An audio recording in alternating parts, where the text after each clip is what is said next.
You ever hear a story that starts so wrong, you just know it can't possibly end right? Well, buckle up, because this one, from the muddy, gossip-soaked streets of Cedar Falls, Montana, back in 1847, starts about as wrong as you can get. The air in Murphy's saloon that night was thick enough to chew on, a foul stew of cheap whiskey, sweat, and tobacco smoke. Outside, the wind had teeth, promising a winter that would bite down to the bone. Inside, the men were loud, their laughter as coarse as burlap sacks, their faces lit by the greasy glow of oil lamps. They were betting on cards, on arm wrestling, on how long the new preacher would last. And then their eyes fell on him, Silas Grizzly McGraw. He sat alone at the bar, a mountain of a man hunched over a small glass of whiskey. At 35, he looked 10 years older, carved from oak and granite by a decade of living alone in the high country. His beard was a wild, tangled thing, and his buckskin coat had seen more blizzards than most men in that room had seen birthdays. He only ever came to town for two reasons: supplies or a loneliness so sharp it needed to be dulled by whiskey. Tonight it was the second one. The men gave him a wide berth, like you would a wolf that had wandered into a sheep pen. But alcohol makes fools brave, and Tom Garrett, a man whose belly was as big as his mouth, was feeling particularly brave. He'd just lost a hand of poker and was looking for another kind of sport. His voice cut through the noise, slick with malice. "Boys, I was just thinking. That Abigail Thompson down at the general store, she's got more acreage than my prize hog." A wave of ugly laughter rolled through the room. Silas's hand, a thing of scars and calluses, tightened around his glass. He knew who they meant. Abigail Thompson, a woman built solid, wide, and strong, who ran her father's store with a mind sharper than any of these louts. A woman whose only crime was to not fit into the narrow box this town had built for its women. Tom wasn't done. He swaggered over, a sly grin on his face. "Hey, Grizzly, you look like a man who could handle a big woman. Bet you could tame Big Abigail." The laughter got louder, sharper. Silas didn't move, didn't even look at him. He just stared into the amber depths of his whiskey. Jake Murphy, the saloon keeper, tried to intervene. "Leave it be, Tom." But the blood was in the water now. "I'm serious," Tom bellowed, enjoying the attention. "I got $20 right here that says the great Grizzly McGraw wouldn't have the stones to even court her." Silas turned then, slowly on his stool. The whole room seemed to creak and groan with the movement. His eyes, the color of a stormy sky, locked onto Tom Garrett. The whiskey was burning in his veins, stoking a fire that had been smoldering for 10 lonely years. "Don't need your money," Silas rumbled, his voice like rocks grinding together. "Scared, mountain man?" Tom taunted, his grin widening. "The man who fought off a wolf pack barehanded, scared of one woman?" That did it. Pride, that old, stubborn, foolish mountain pride, took over. Silas stood up, and he seemed to fill the entire room. The laughter died in men's throats. The air crackled. He looked at Tom, then at the faces around the room. Faces full of mockery and cheap cruelty. They weren't just laughing at him. They were laughing at her. At a good woman who held her head high while they whispered behind her back. And in that whiskey-soaked moment, something snapped. "You want to bet?" Silas's voice was dangerously quiet. The room held its breath. "I'll do you one better." He let the silence stretch, savoring the sudden fear in their eyes. "I'll marry her." The saloon exploded, not with laughter, but with a roar of disbelief, of shock, of pure, unadulterated excitement. Men were shouting, slamming fists on tables. Money started appearing from pockets like a magic trick. "He's lost his mind. Drunk as a lord." Did he say marry her? Tom Garrett's face was flushed, his eyes gleaming. He'd hit the jackpot of town gossip. "You serious, McGraw? You'll marry Abigail Thompson?" Silas felt the room tilt, the faces swimming around him. But he couldn't back down now, not in front of them. He'd sooner face a grizzly with a pocket knife than show weakness to these jackals. "Said it, didn't I?" he growled. "When?" someone shouted from the back. The question hung in the smoky air. Silas, trapped by his own drunken boast, pulled a date out of thin air. "Before Christmas." The room went wild again. The betting pool swelled. Men wagered on whether he'd go through with it, on whether she'd accept, on how long a marriage born from a bar bet could possibly last. "She'll say no flat out," one man declared. "She's desperate enough. She might say yes," another countered. An old-timer in the corner muttered, "Poor woman doesn't deserve to be made sport of," but his voice was swallowed by the noise. Silas drained his glass, slammed it on the bar with a crack, and pushed his way through the crowd. He didn't say another word. He didn't have to. The damage was done. He shoved the saloon doors open and stumbled into the biting cold of the November night. The wind hit him like a physical blow, and for a second, it cleared some of the whiskey fog from his brain. "What have I done?" The question echoed in the sudden silence of the street. Behind him, the saloon was still roaring. He had made a promise. A public, binding, impossible promise. He fumbled with the reins of his mare Buttercup, her soft knicker a stark contrast to the ugliness he'd just left. "Made a fool of myself, girl," he whispered, his breath pluming in the frigid air. "A damn fool." But even as the regret began to claw at him, that stubborn pride burned hotter. They'd laughed. They'd turned a woman's life into a game. A decent woman. He'd seen her. He'd seen the way she ignored the whispers, the way she handled cheating minors with a firm voice and unshakable calm. There was a strength in Abigail Thompson that these men couldn't comprehend. The 2-hour ride back to his cabin was a blur of darkness and self-loathing. The trail was second nature to him, but tonight every rock and tree seemed to mock his stupidity.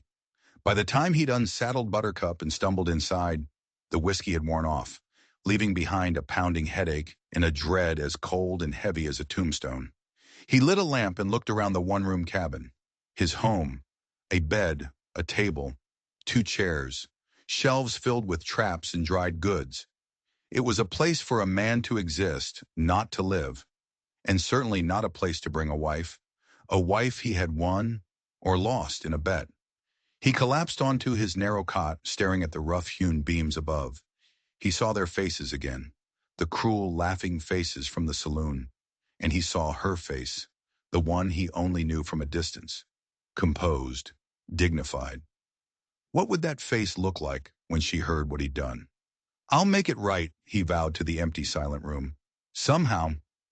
Outside, the first flakes of snow began to fall, silent and relentless, covering his tracks, trying to bury his mistake. But he knew. Words once spoken couldn't be buried. The bet was made. And come morning, Silas McGrath would have to face the woman whose life he'd just thrown onto a poker table, like a handful of chips. The morning bell above the door of Thompson's general store chimed, a cheerful sound that did nothing to lift the weight in Abigail Thompson's chest. She'd been up since dawn, the news already having reached her on the cold morning air, delivered by the town's most efficient telegraph system. Mrs. Clara Hutchinson and Mrs. Dorothy Pike. They had come in for thread, their faces a disgusting mix of pity and morbid excitement. "A bet, dear," Mrs. Hutchinson had cooed, her sympathy as thin as a spider's web. "That wild mountain man, Silas McGrath. He bet the whole saloon he would marry you before Christmas. Can you imagine?" Oh, she could imagine. She could imagine the laughter. She could imagine the wagering. She had spent 28 years in this town imagining it. She had lived her whole life in the shadow of other people's opinions, their whispers following her like a stray dog. Big Abigail. Hefty Abby. She'd heard them all. Now she had a new title. The Bet. Abigail finished tallying the previous day's receipts, her handwriting as steady and precise as ever. She would not give them the satisfaction of seeing her crumble. She had learned long ago that her dignity was a fortress, and she would not let them breach its walls. But inside that fortress, her heart was a battlefield. For one stupid fleeting moment, when Mrs. Hutchinson had first said the words, before she'd explained the context, a tiny, foolish bird of hope had taken flight in her chest. For just 1 second, she had thought someone had chosen her.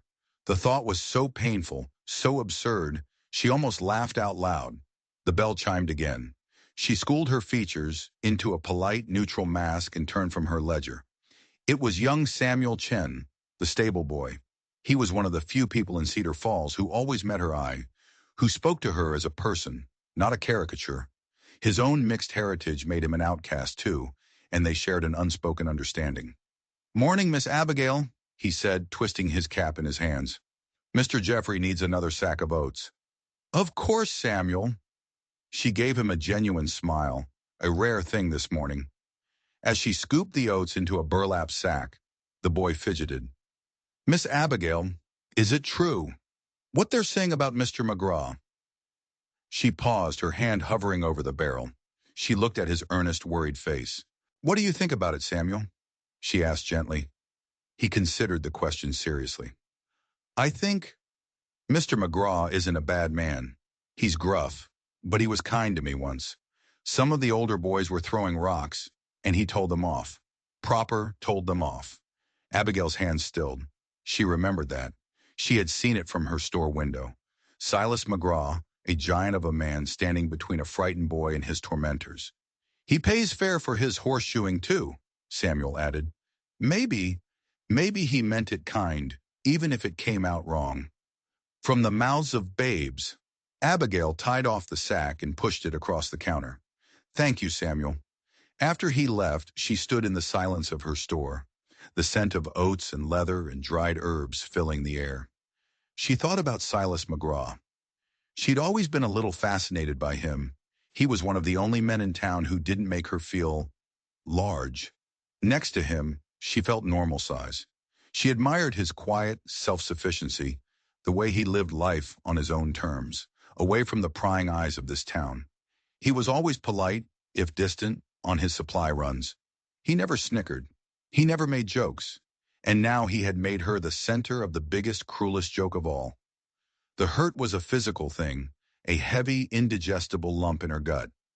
She walked to the back room, a small living space behind the shop, and pulled a leather-bound journal from a high shelf. Her mother's diary. She opened it to a page she knew by heart. "My dear Abigail," the faded ink read, "remember that your worth isn't measured by the scale or the mirror, but by the strength of your spirit. The right man will see you." Abigail traced the words. The right man. Not a drunken fool making a spectacle of her in a saloon. The bell chimed again. With a sigh, she put the diary away and returned to the front. It was Reverend Mills, his kind face etched with concern. "Abigail, my dear, I've heard the most distressing news." "I'm fine, Reverend," she said, her voice stronger than she felt. "It's just foolish talk." "Such cruelty," he lamented, shaking his head, "to make sport of a good woman's reputation." "And what would you have me do?" she asked, a spark of defiance in her tone. "Weep? Hide? Let them think they've beaten me?" The Reverend looked at her, truly looked at her, and a slow smile spread across his face. "You have your mother's strength, my dear." She faced down worse than this with grace. After he left, Abigail stood frozen in the middle of her store. Something inside her shifted. A decision, hard and clear as diamond, formed in her mind. Her mother had faced things with grace, but maybe grace wasn't enough. Maybe it was time to face them with fire. She walked to the door and flipped the sign to closed. She marched back to her rooms and pulled a dress from her trunk. It was her best one, a deep burgundy wool she rarely wore. She was done being the quiet, dignified victim. She was done smiling politely while people threw stones at her spirit. If Silas McGraw wanted to make her a character in his drunken play, he was about to find out she could write her own lines. She pinned up her hair, not in her usual simple bun, but in an elegant style that took a full 10 minutes. She looked at herself in the small warped mirror. The town saw Big Abigail, but she saw Abigail Thompson, daughter of a woman who taught her about strength and a man who taught her about business. She was a survivor, and she was done surviving quietly. She walked out of her store and locked the door behind her. The town was buzzing. She could feel the eyes on her as she walked down the muddy street, her burgundy dress a splash of defiant color against the drab wooden storefronts. Let them look. Let them whisper. Silas McGraw was likely nursing a hangover up in his mountain cabin, drowning in regret. Well, regret wasn't going to fix this, but Abigail Thompson had a plan, and that plan started with a visit. Not to the Reverend, not to the sheriff, but to the one person who could give her what she needed. She was going to see the lawyer over in the next town, because if the men of Cedar Falls wanted to make a bet on her life, She was about to raise the stakes so high it would make their heads spin. The pounding in Silas McGraw's head was a blacksmith's forge, each hammer blow a fresh wave of shame. He'd spent the morning trying to sweat out the whiskey and the guilt, splitting firewood with a ferocity that bordered on madness. Every swing of the axe was a word of self-recrimination. Fool, drunkard, coward. By noon he couldn't stand it anymore. The silence of his mountain was no longer a comfort. It was an accusation. He had to go to town. He had to undo what he'd done. He saddled Buttercup with trembling hands, his mind racing. Maybe he could pay off the bets. All of them. Just declare the whole thing a drunken mistake. But he knew with a sinking certainty that it was too late. The gossip would have already spread, a poison seeping into every corner of Cedar Falls. It would have reached her. The thought made his stomach clench. The ride down the mountain was an exercise in torture. Every familiar bend in the trail seemed to mock him. He, who prided himself on his word, on his simple code of honor, had behaved like the lowest kind of scoundrel. As he rode into town, he could feel the change in the air. It was a tangible thing. Men on the boardwalk stopped talking and just stared. Women peered from behind curtains. A few brave souls offered him smirks and knowing winks. He felt like a freak in a traveling show. He headed straight for Murphy's, thinking he could start by setting things right with Jake. But Jake met him on the porch, his arms crossed, his face a grim mask. "Not today, Silas. You've caused enough trouble in my place for 1 week. Jake, I need to fix this." "What you need to do," Jake cut him off, his voice low and angry, "is think about that poor woman. The whole town's been parading through her store all morning, pretending to buy things just so they can gawk at her. How do you think that feels?" Silas's blood ran cold. He hadn't thought of that. The humiliation, the public spectacle. How is she?" he asked, his voice barely a whisper. Jake's expression softened, just a fraction. "How do you think? She's taking it like she takes everything else this town throws at her, with more dignity in her little finger than you showed last night. Now get out of here, and for God's sake, go apologize to her, not me." The walk from the saloon to Thompson's general store was the longest of Silas's life. His boots felt like they were filled with lead. He'd faced down bears and blizzards with less fear than he felt right now. He pushed open the door, the bell's chime sounding like a funeral toll. The store was empty, and then he saw her. She was behind the counter, writing in a ledger, her back partially to him. "I'll be with you in a moment," she said, her voice calm and even, without looking up. It was worse than if she'd been screaming. He took off his hat, twisting the brim in his massive hands. "Miss Thompson, She looked up, and it was like being struck by lightning. He had seen her 100 times, but he had never seen her. Her eyes weren't just brown. They were the color of aged whiskey, with flecks of gold that seemed to catch the light and hold it. She was wearing a deep red dress he'd never seen before, and her hair was pinned up in a way that made her look regal, like a queen. There was no fear in her eyes, no tears, just a cool, unnerving calm. "Mr. McGraw," she said, her voice level, "I assume you've come about the wager." Heat flooded his face. "Miss Thompson, I am powerfully sorry. I was drunk. Those men were saying things. I let my temper get the best of me. It was wrong. A terrible wrong thing to do. And I came to make it right." She watched him, her expression unreadable. Then she came around the counter. He was struck by the way she moved, with a deliberate, smooth grace that belied her size. She stopped a few feet from him. He could smell lavender soap. "And how precisely," she asked, her voice dangerously soft, "do you intend to make it right?" "Well, I figured I'd go back to the saloon. Tell them all the bet's off. I'll pay every man who wagered. I'll tell them it was just the whiskey talking." "And then what, Mr. McGraw?" The steel was in her voice now. "They'll laugh, call you a coward who couldn't follow through, and then they'll go right back to whispering about me. Nothing will have changed, except now I'll be the woman who was part of a bet that even the drunkard who made it was too scared to see through." Each word was a perfectly aimed dart. "Do you have any idea what they call me in this town?" she continued, her voice never rising. which somehow made it more terrifying. Big Abigail, the Thompson cow. I have served these people, smiled at them, and listened to them laugh at me my entire life. And now, thanks to your grand gesture, I am no longer just a joke. I am a public wager. I'm sorry, he choked out, the words tasting like ash. I am so damn sorry. She turned and walked to the storefront window, looking out at the muddy street. The funniest thing, she said, her back still to him, is that for one single stupid moment this morning, before Mrs. Hutchinson got to the part about the bet, I thought someone had actually chosen me. The raw pain in that admission hit him harder than a physical blow. It was a glimpse into a loneliness that mirrored his own, but was so much crueler. He took a half step toward her, then stopped, helpless.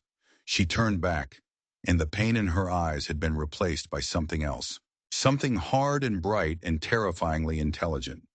It was the look of a master chess player who sees the whole board. Tell me, Mr. McGraw, she said, are you a man of your word? The question hung in the air.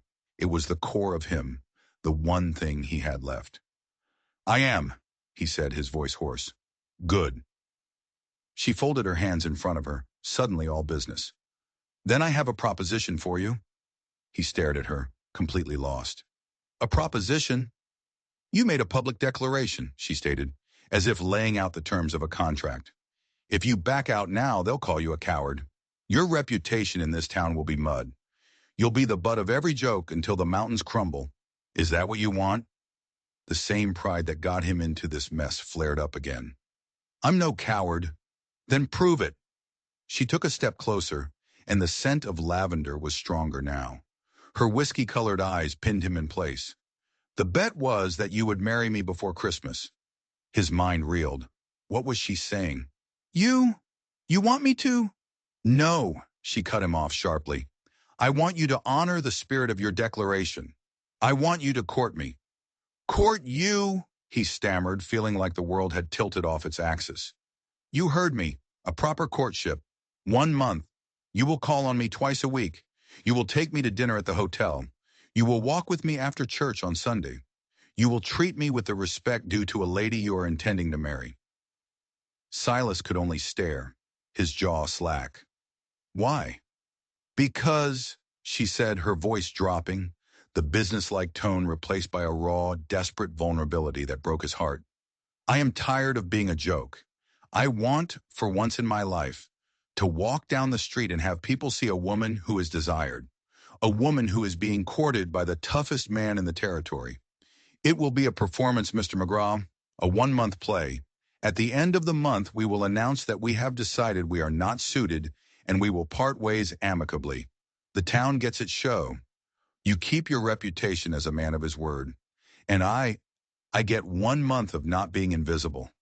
He looked at her, at the fierce pride warring with the deep hurt in her eyes, and he understood. This wasn't about him. It was about her seizing control of a narrative that was meant to destroy her. She was turning their mockery into her shield. It wouldn't be a performance, he heard himself say, the words coming from a place he didn't know he had. If I do this, I do it proper, honest. A single, perfect eyebrow arched on her forehead. Honest? I may be a fool, Miss Thompson, but I don't play with a woman's dignity. If we do this, it's real. For 1 month, I will court you for real. A slow smile touched the corners of her mouth. It transformed her face, softening the hard lines, lighting up her eyes. Very well, Mr. McGraw. You have yourself a deal. 1 month. She held out her hand, not like a lady, but like a man sealing a bargain. He took it. Her hand was soft, but the grip was firm, strong. 1 month, he agreed. Then she pulled her hand back, all business again. Custom dictates you should now formally ask me to dinner. He cleared his throat, feeling like a clumsy boy. Miss Thompson, Abigail, would you do me the honor of having dinner with me tomorrow evening? I would be delighted, Mr. McGraw, she said, the smile returning. 6 o'clock. He put his hat back on, feeling dazed, and turned to leave. At the door, he stopped. Why, Miss Thompson? Why trust me with this? She looked at him from across the store, and all the masks were gone. He saw 28 years of loneliness, of quiet endurance. "Because I'm tired of being alone, Mr. McGraw," she said softly. "And even if it's just a play, at least for 1 month, the story will have a different ending." As he stepped back out onto the street, the world looked different. The whispers and stares were still there, but they didn't matter as much. He had a bargain to uphold, a 1 month courtship, a 1 month play that he had just promised would be real. He walked past Tom Garrett, who was lounging outside the bank, a smug look on his face. "So she throw you out on your ear, McGraw?" Silas stopped and looked down at the smaller man. "Actually," he said, a slow, dangerous smile spreading across his own face, "we're having dinner tomorrow. And Tom, if you ever speak Miss Thompson's name with disrespect again, you and I will have a conversation you won't enjoy." He left Garrett standing there, his jaw hanging open, and rode out of town. 1 month. He had 1 month to court a woman he barely knew, to turn a drunken insult into an act of honor. And for the first time since he'd opened his big, stupid mouth, he didn't feel dread. He felt intrigued. He felt like he had just made a bet with the most interesting woman in Montana. And he had no idea who was going to win. The dining room of the Cedar Falls Hotel was a minefield. Every table was occupied, and every single person was pretending not to watch the door. The air was thick with unspoken curiosity, a collective holding of breath. When Silas McGraw walked in, a hush fell over the room. He had done his best. He'd borrowed a suit from Jake Murphy that was a size too small, the fabric straining across his massive shoulders. His beard was trimmed, a task that had taken him the better part of an hour with a pair of sheep shears. His hands were scrubbed so raw they felt foreign. He looked less like a mountain man and more like a bear stuffed into a clergyman's clothes. He felt profoundly, ridiculously out of place. Then Abigail Thompson walked in, and the room seemed to tilt. She wore the same burgundy dress, but she carried herself with the poise of a visiting queen. Her head was held high, her gaze sweeping over the room without flinching, a silent challenge to anyone who dared to whisper. She met his eyes across the room, gave a small, almost imperceptible nod, and walked to the corner table he had reserved. The town watched as he clumsily pulled out her chair, nearly tripping over its leg. They watched as he knocked over the salt shaker, his large hands suddenly uncooperative. The first 10 minutes of their dinner were a symphony of awkward silence, punctuated by the clinking of silverware from the surrounding tables. The weight of 100 pairs of eyes pressed down on them. Silas felt sweat trickling down his back. He had faced blizzards that were less intimidating than this. Finally, he couldn't take it anymore. He put down his fork and looked at her, meeting those whiskey-colored eyes. "I don't know how to do this," he admitted, his voice a low rumble. "Been a long time since I sat at a proper table. Longer still since I sat at one with a lady." Abigail looked at him, and for the first time, the cool composure in her eyes softened. A genuine, warm smile touched her lips. It changed everything. "Then we'll learn together," she said softly. And just like that, the spell was broken. The crushing weight of the town's expectations seemed to lift, just a little. She started talking, asking him about his life in the mountains. Not with the morbid curiosity of the townspeople, but with genuine interest. He found himself telling her things he hadn't spoken of in years. He told her about the way the aspens turned to gold in the fall, a sight so beautiful it could make a man weep. He described the profound silence after a heavy snow, a quiet so deep you could hear the blood moving in your own veins. He spoke of the stars, so close and bright in the high country they looked like spilled diamonds on black velvet. In return, she told him about running the store, about the solitude of her own life, surrounded by people but always apart from them. She spoke of the books she read late at night, worlds she could escape to when her own felt too small. She had a dry, sharp wit that took him by surprise, and a laugh that was low and rich.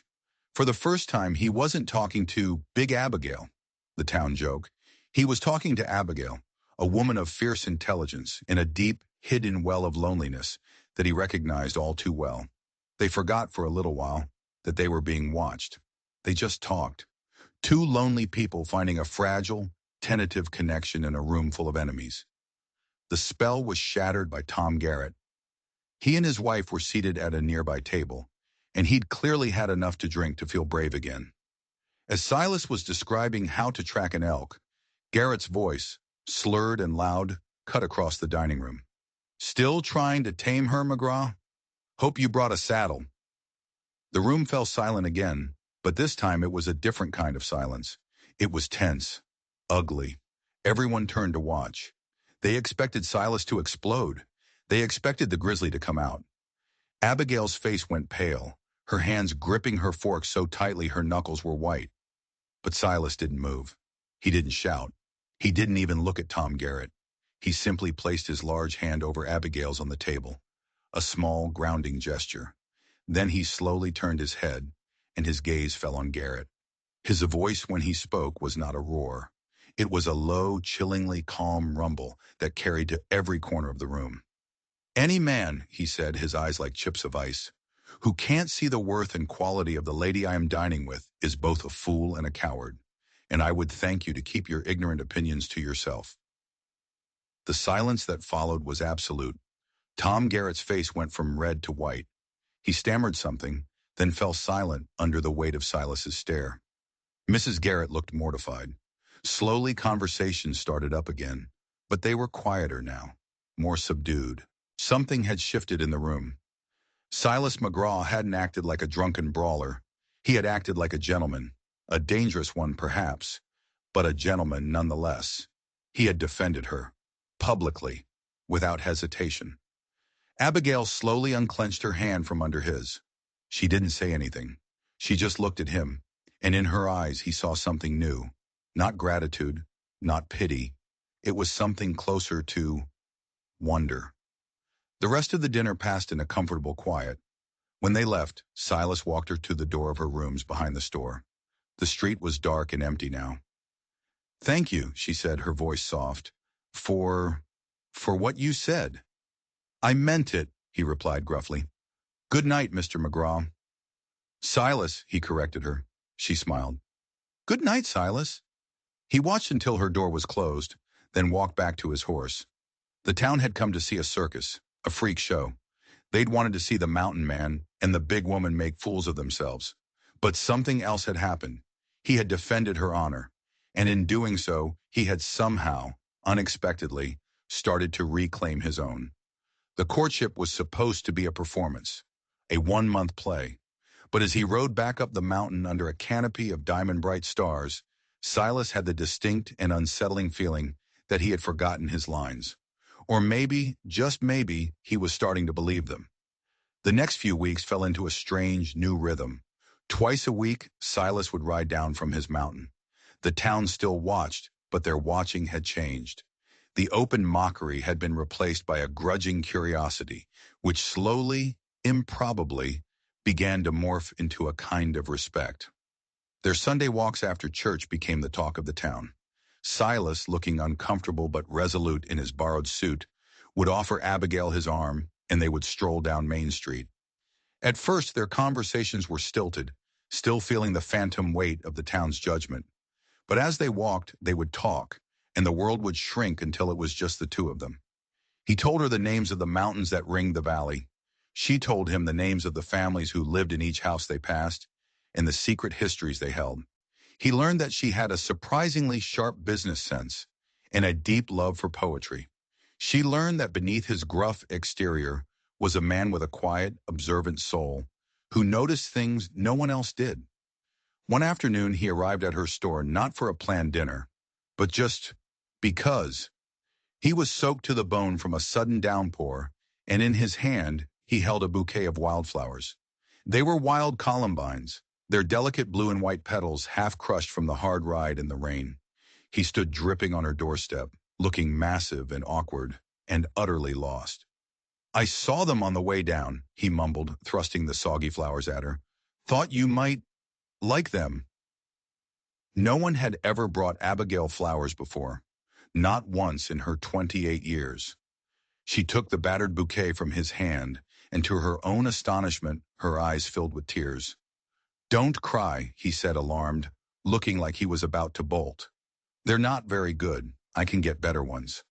"They're perfect," she whispered, burying her face in the damp petals.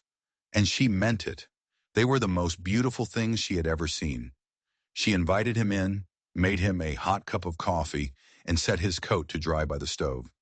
They sat in the comfortable quiet of her back room, the rain drumming on the roof, and for the first time, it didn't feel like a performance at all. It just felt right. The town noticed these changes too. They noticed the way he always walked on the outside of the boardwalk to shield her from the mud. They saw how he looked at her when she wasn't looking, with an expression of quiet awe. The whispers started to change. "He seems to genuinely care for her," Mrs. Pike was heard to remark over the fabric counter. "She's smiling more," Mrs. Hutchinson added. "I haven't seen her smile like that since her father was alive." The courtship was working. Her plan was succeeding beyond her wildest dreams. She was no longer a joke. She was a woman being courted. But a dangerous, unintended consequence was taking root in her heart. She was starting to like him. A lot. She liked the sound of his low voice, the way his eyes crinkled at the corners when he was amused. She liked his quiet strength, his unshakable integrity. She was beginning to look forward to his visits with an eagerness that frightened her. This was supposed to be a business arrangement, a play, but the lines between the performance and reality were becoming hopelessly blurred. The turning point came a week before their one-month arrangement was due to end. "I want to show you something," he said after dinner one evening. "My home." Her heart hammered against her ribs. His cabin, the hermit's den. This felt different, more real, more intimate than their public dinners and walks. She was nervous. What if it was a filthy hovel? What if seeing him in his true environment shattered the fragile image she had built of him? She agreed. The next day he met her with a gentle pack horse in addition to Buttercup. The ride up the mountain was breathtaking. The higher they climbed, the further away the town and its judgment seemed. Up here, the air was clean and sharp, and the only sounds were the wind in the pines and the cry of a distant hawk. The cabin, when they reached it, was not a hovel. It was small, simple, and built with a craftsman's care. Inside, it was impeccably clean. A fire was already laid in the hearth, ready to be lit. The shelves were neat, the floors swept. It was a place of solitude, but not of squalor. "It's lovely," she said, and was surprised to find she meant it. He cooked for her that night, a simple stew of venison and vegetables, served with biscuits he'd made himself. They ate at the small wooden table, the fire crackling beside them, the wind whispering outside. The world was reduced to this one small, warm room.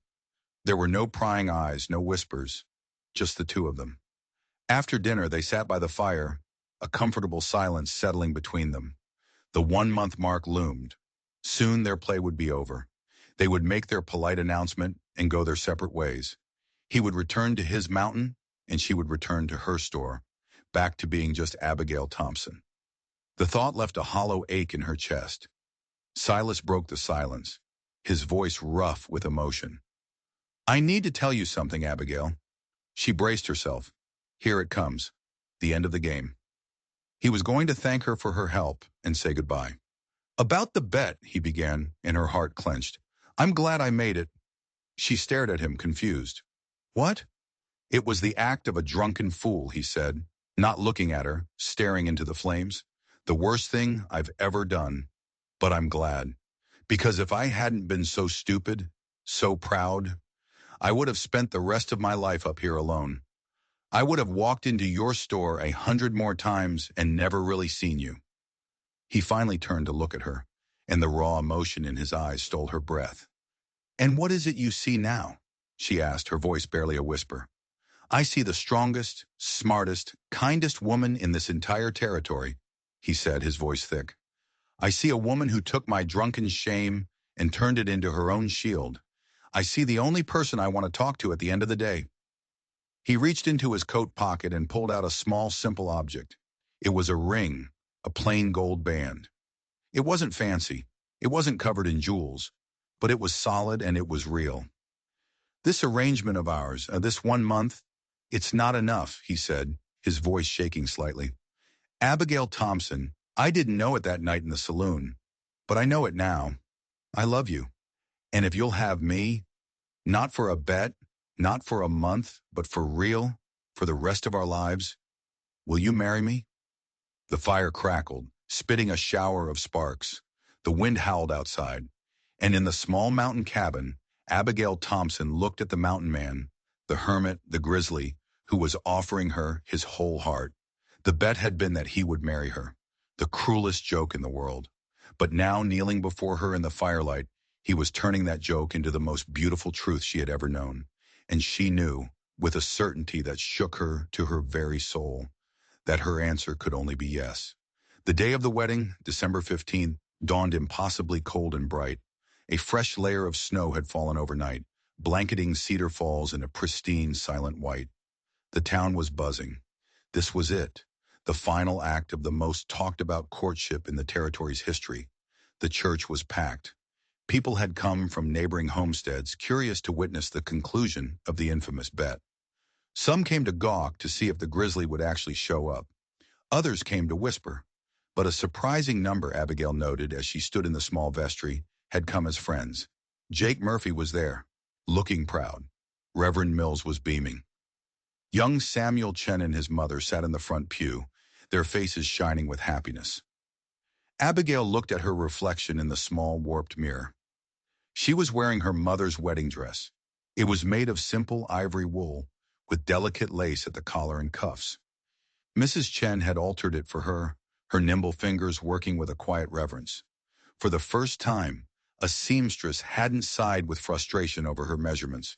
She had just smiled and said, "You will be a beautiful bride." And looking at herself now, Abigail almost believed it. The past month had been a whirlwind. After she'd accepted his proposal, Silas had insisted on doing everything proper.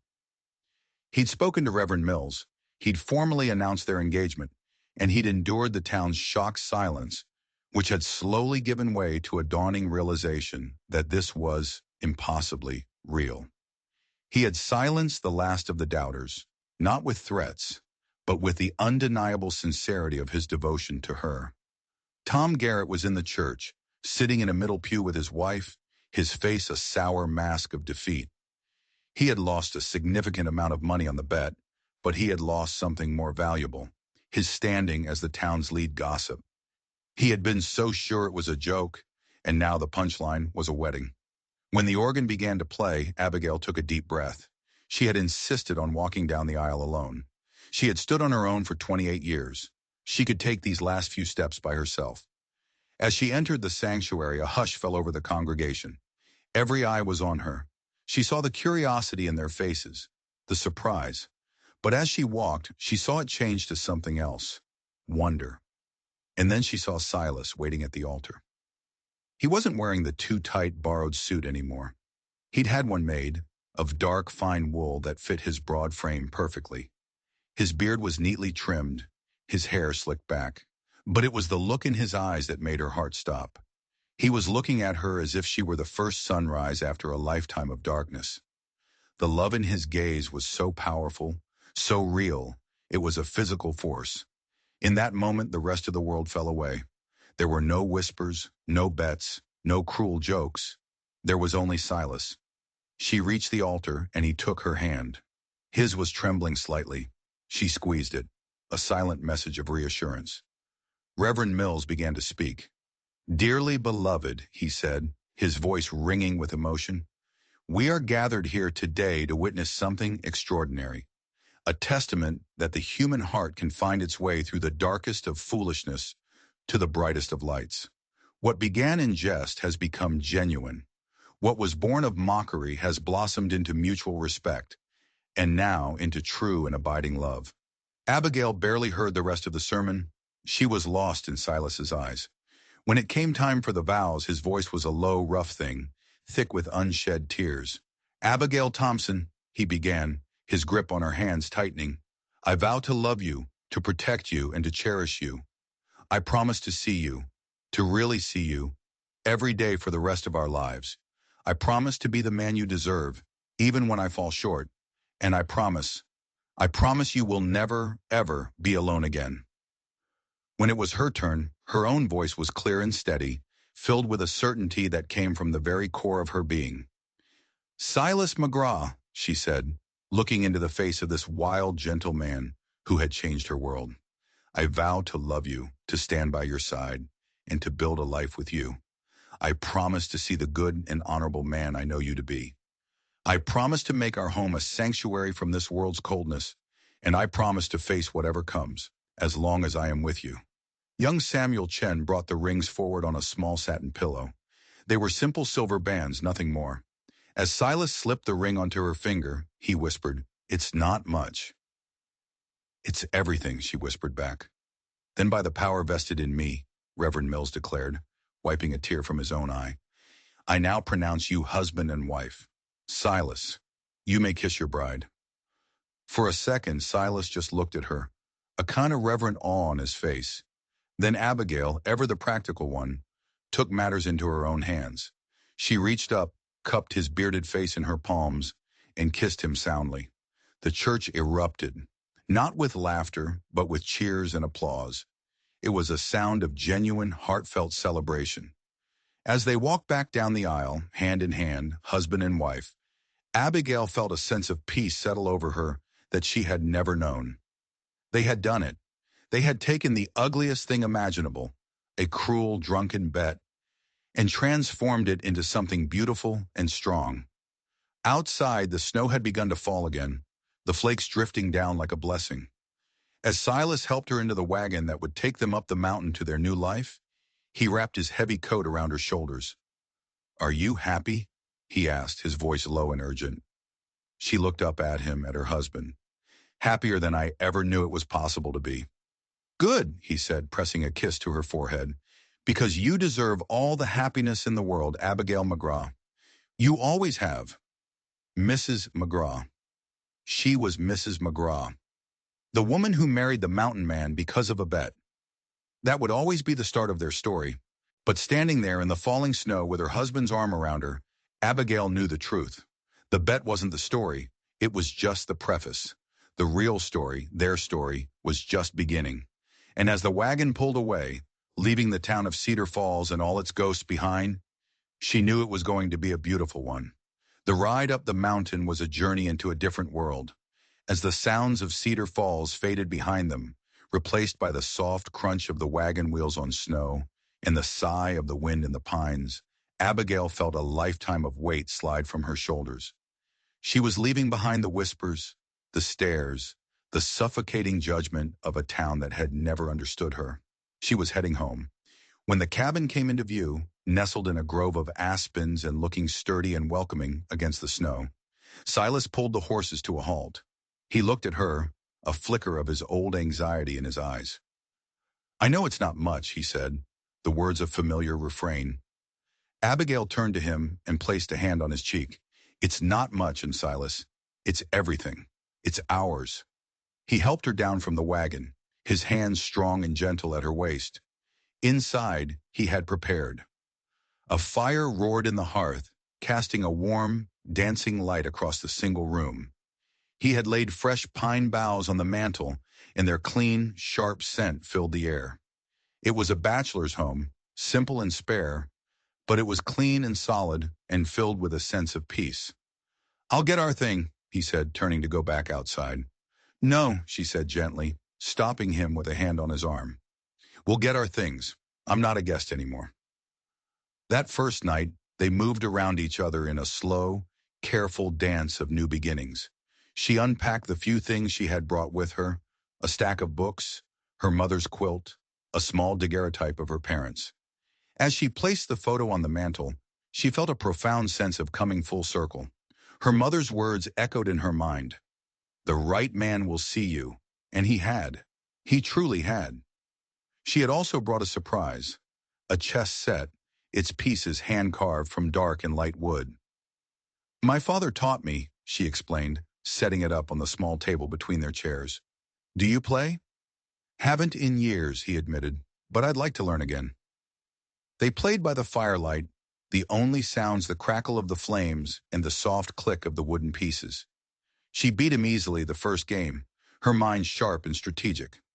He was a quick study, though, and by the third game, he was giving her a real challenge. "Best move you ever made," he said, after she'd put his king in checkmate, "was proposing that courtship." I think the best move was you accepting, she countered, a smile playing on her lips. Later, as the fire burned down to glowing embers, an unspoken tension filled the small cabin. The bed. The one narrow bed in the corner. Their bed. Silas cleared his throat, suddenly looking as awkward as he had on their first dinner date. I can sleep on the floor, he offered quickly. The rug is thick. I won't be uncomfortable. Abigail looked at him, at this giant, powerful man, who was so afraid of making her feel pressured or unsafe, and she loved him all the more for it. She walked over to him and took his large, calloused hand in hers. Silas McGraw, she said, her voice firm but gentle. We are husband and wife. Married people share a bed. His relief was so palpable, it was almost comical, but his hands trembled as he helped her unfasten the long row of buttons on the back of her dress. He turned his back politely as she changed into her nightgown, his own movements stiff and uncertain as he banked the fire and prepared for bed. When they finally lay down side by side, the mattress creaking under their combined weight, they were careful not to touch. The space between them felt a mile wide. The silence stretched. Silas? She whispered into the darkness. Yeah? His voice was a low rumble beside her. Thank you, she said. For what? For making this feel like home. Already. She felt him shift, and then his hand, large and warm, found hers in the darkness and squeezed it. Thank you for being brave enough to come. The next morning, Abigail woke first. The cabin was cold. The fire burned down to ash. She slipped out of bed quietly, stoked the embers back to life, and put a pot of coffee on to boil. When Silas finally stirred, it was to the smell of fresh coffee and the sight of his wife moving about their home as if she'd been there her whole life. He sat up, running a hand through his sleep-tousled hair, and just watched her for a moment, a look of pure wonder on his face. Mornin', he said, his voice thick with sleep. Morning, she replied, handing him a steaming mug. I hope you don't mind. Years of opening the store early. I'm not used to sleeping in. Don't mind at all, he said, his gaze warm. Just not used to waking up to someone else in my space.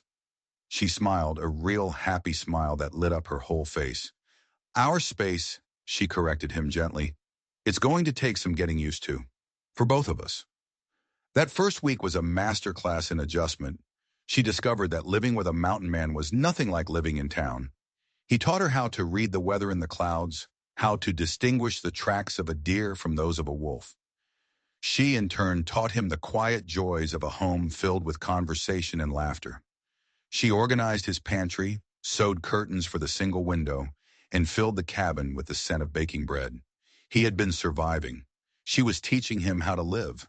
One afternoon, he took her out to check his trap lines. She insisted on coming, wanting to understand every part of his life. The snow was deep. The going was hard. But she never complained.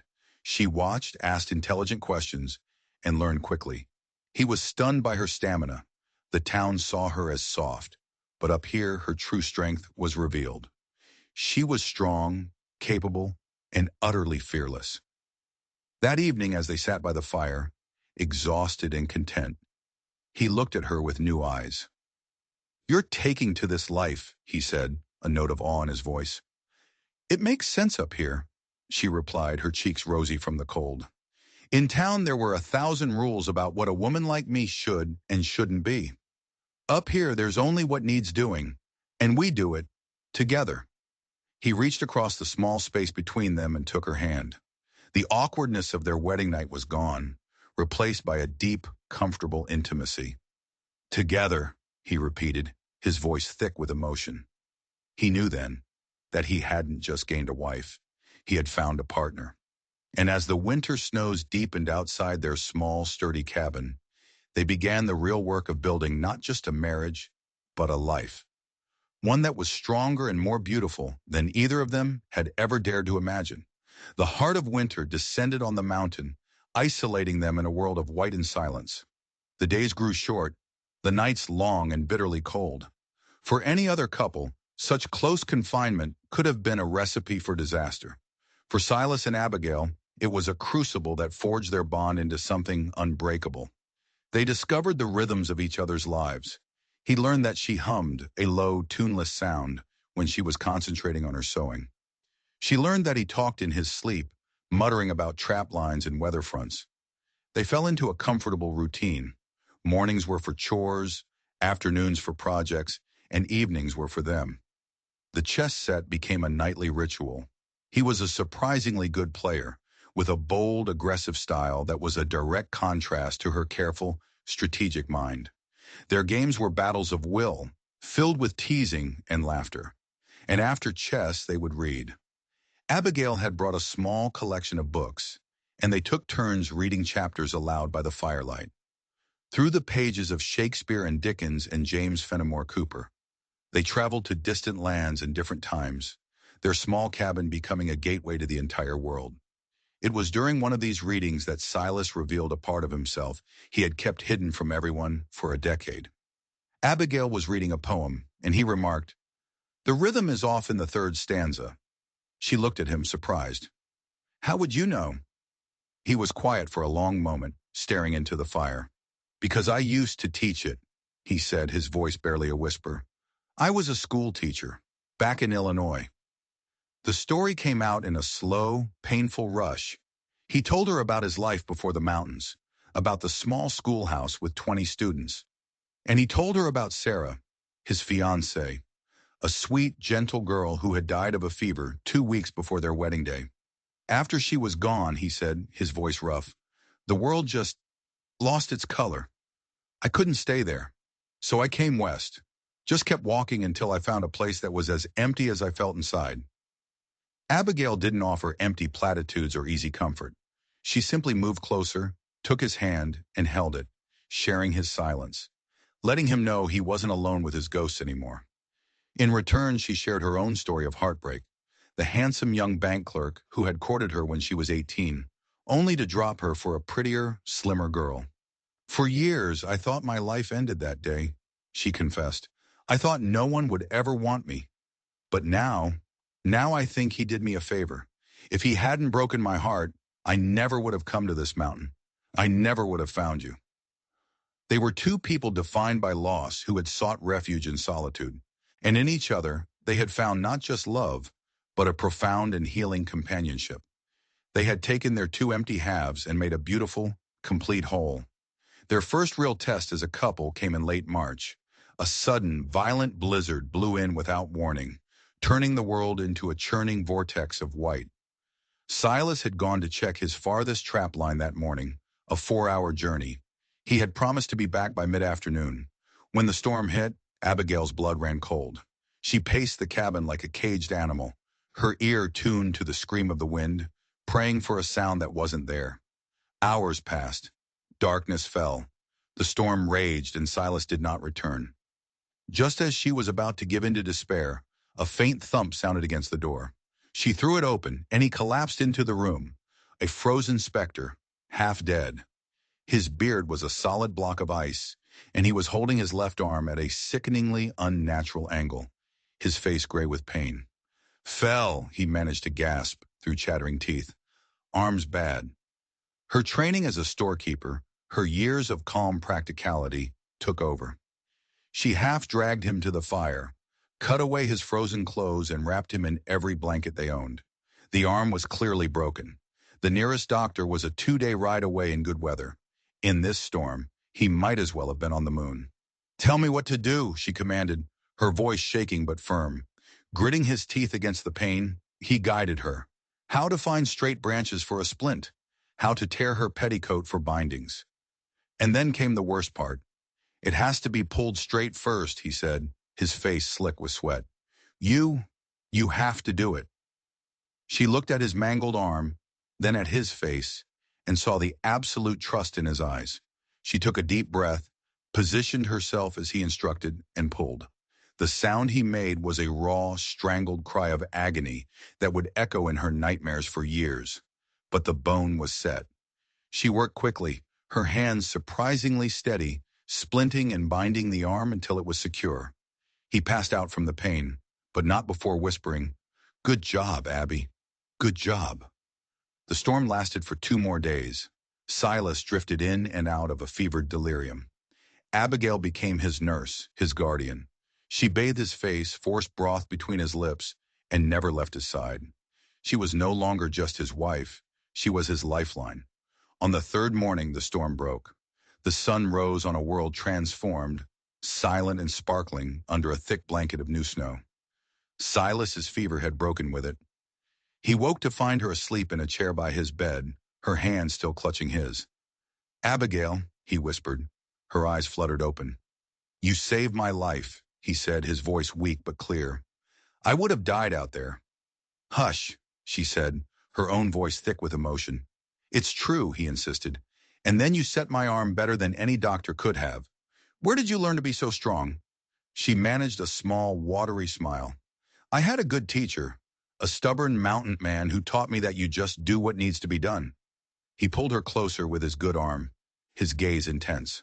"When I was out there, lost in the snow, the only thing I could think about was you. I couldn't break my promise. I couldn't leave you alone again." The last of his defenses, the final wall he had kept around his heart for a decade, crumbled. "I love you, Abigail McGraw," he said, the words a raw, broken prayer. "All of me, every broken piece, it's all yours." In that moment, looking at her husband, Abigail understood the true meaning of marriage. It wasn't the pretty words or the public ceremony. It was this. It was setting a broken bone in a blizzard. It was fighting for each other when the world tried to tear you apart. It was the quiet, fierce, unbreakable promise to never let go. Easter Sunday arrived on a wave of brilliant sunshine, melting the last stubborn patches of winter snow and coaxing the first brave wildflowers from the earth. The mountain was coming alive again, and so it seemed were Silas and Abigail.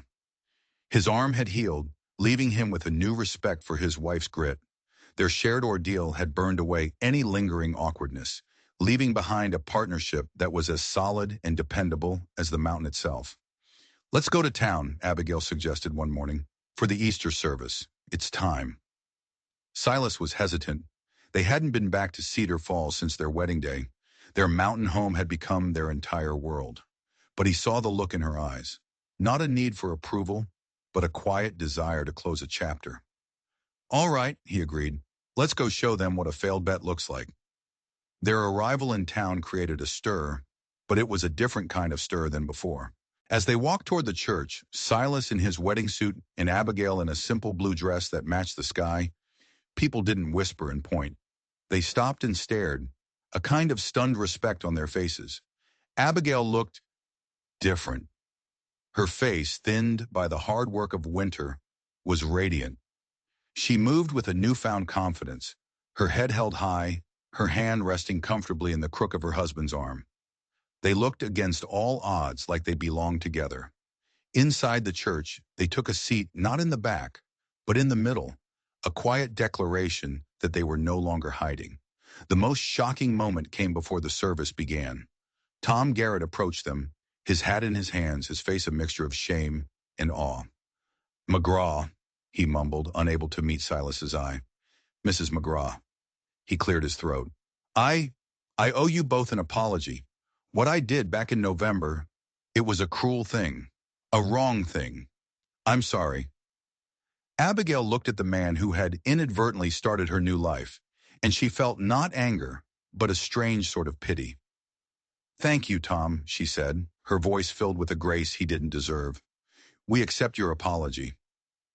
Reverend Mills's sermon that morning was about redemption, about how the most unlikely seeds could grow into the most beautiful flowers. And as he spoke, his gaze kept returning to Silas and Abigail, a warm, knowing smile on his face. After the service, they were surrounded, but not by mockers, by curious, respectful townspeople. The women who had once pitied her now asked her questions about mountain life, with a hint of envy in their voices. The men who had once laughed at Silas now clapped him on the shoulder and asked his advice about the spring thaw. They had left town as a joke. They had returned as a legend. Marcus Wells, the young man who had taken over the general store, approached them shyly. "Mrs. McGraw," he said, "I was wondering, would you consider selling some of your preserves in the store? People still talk about your spiced peaches." And just like that, another door opened. "We're planting a garden this spring," Abigail replied, a business-like glint in her eye. "We might just have fresh vegetables to sell, too." mountain grown. The ride home that afternoon was quiet and contemplative. As their cabin came into view, looking warm and welcoming in the late afternoon sun, Abigail felt the last of her old wounds finally heal. She was no longer Abigail Thompson, the town spinster. She was Abigail McGraw, a mountain woman, a wife, a partner, a woman who had, against all odds, found her happiness. That evening they sat on the small porch Silas had built, watching the sunset paint the peaks in hues of purple and gold. "No regrets?" Silas asked, the question now a familiar, loving ritual. "Only one," she said, leaning her head on his shoulder, "that we can't go back and tell our old lonely selves that this was waiting for them, that all the heartache was worth it." He wrapped his good arm around her, pulling her close. "Maybe they had to be that lonely," he said softly, "so they'd know how precious this is when they finally found it." She turned to face him, her eyes shining with love. "So are you happy you made that bet, Silas McGraw?" He looked at her, at his strong, beautiful, capable wife, and a slow grin spread across his face. "Best damn bet I ever made," he said, and he leaned in to kiss her. And so the story of the Grizzlies' bet came to a close, but the legend was just beginning. In the years that followed, travelers passing through Cedar Falls would hear tales of the wild mountain man and his surprisingly formidable wife. They'd hear about their sprawling garden that produced the sweetest vegetables in the territory, and about the small, sturdy cabin that became a symbol of improbable love. They learned that what started as a drunken wager in a dusty saloon had become the truest story of redemption and happiness the town had ever known. It just goes to show you, sometimes the most beautiful things in life don't start with a poem or a song. Sometimes they start with a fool's bet, a woman's courage, and the kind of love that's strong enough to move mountains. If you enjoyed this story of how a terrible bet led to a beautiful life, I'd love to hear your thoughts down in the comments. Where in the world are you listening from today? Let me know. And don't forget to hit that subscribe button and ring the bell for more tales of love, grit, and redemption from the Wild West. Every story has a lesson, and I think the lesson from Silas and Abigail is that your worth is never determined by the whispers of a crowd, but by the truth in your own heart. What did you think? I read every single comment, so I can't wait to hear from you. Thanks for stopping by.